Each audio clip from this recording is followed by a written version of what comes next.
Kenapa perusahaan harus siap menghadapi resiko iklim? Ini jawabannya. Kalau Anda masih menganggap bahwa perubahan iklim ini tidak ada hubungannya dengan laporan keuangan perusahaan, artinya Anda perlu memahami penjelasan berikut ini. Banyak perusahaan yang masih berpikir bahwa perubahan iklim hanyalah isu lingkungan. Padahal menurut OJK, perubahan iklim sudah berdampak langsung pada kesehatan keuangan dan stabilitas industri. Banjir, kebakaran, cuaca ekstrim, hingga transisi karbon bukan lagi ancaman masa depan.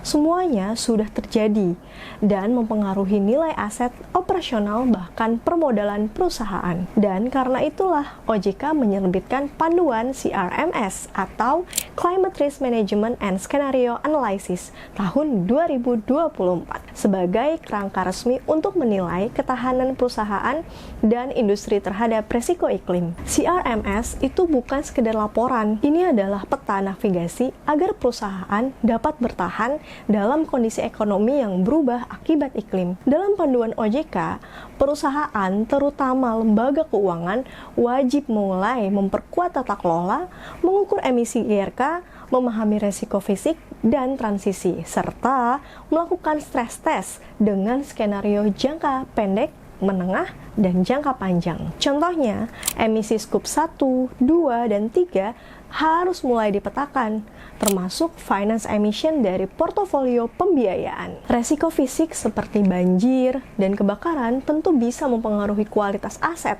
dan operasional. Resiko transisi seperti kebijakan pajak karbon, pergeseran teknologi, hingga tekanan investor dapat mempengaruhi profitabilitas dan tentunya reputasi perusahaan. Dan semuanya harus dituangkan ke dalam strategi, kebijakan resiko, dan pengungkapan resmi. CRMS merupakan langkah strategis agar perusahaan tidak ketinggalan arah global menuju net zero emission dan tetap kompetitif. Masalahnya, menyusun CRMS itu bukanlah perkara yang mudah. OJK jelas menyebut bahwa perusahaan harus membangun kerangka tata kelola, menetapkan risk appetite terkait iklim, mengembangkan data dan metodologi, mengintegrasikan risiko iklim ke proses bisnis, hingga membuat rencana strategis implementasi yang realistis. Banyak perusahaan bingung harus mulai dari mana dan bagaimana menghitung emisi, bagaimana menilai dampaknya ke portofolio, juga bagaimana memilih skenario yang tepat,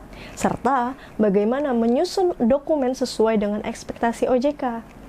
Nah, jangan khawatir, disinilah perusahaan sangat tentunya membutuhkan pendampingan profesional agar proses penyusunan CRMS ini dapat akurat, taat regulasi, bisa dipertanggungjawabkan, dan benar-benar membantu perusahaan meningkatkan ketahanan bisnisnya. Dan itulah yang dilakukan oleh kami, Bats Consulting. Jika perusahaan Anda ingin memastikan kepatuhan terhadap OJK, sekaligus membangun ketahanan jangka panjang terhadap resiko iklim, maka penyusunan CRMS adalah langkah wajib. Bats Consulting di sini siap membantu mulai dari pemetaan resiko, pengukuran emisi, analisis skenario, hingga penyusunan dokumen CRMS yang lengkap dan sesuai panduan OJK. Klik link di bio atau kirim DM untuk konsultasi awal. Mari kita wujudkan bisnis yang lebih tangguh, berkelanjutan, dan siap menghadapi masa depan.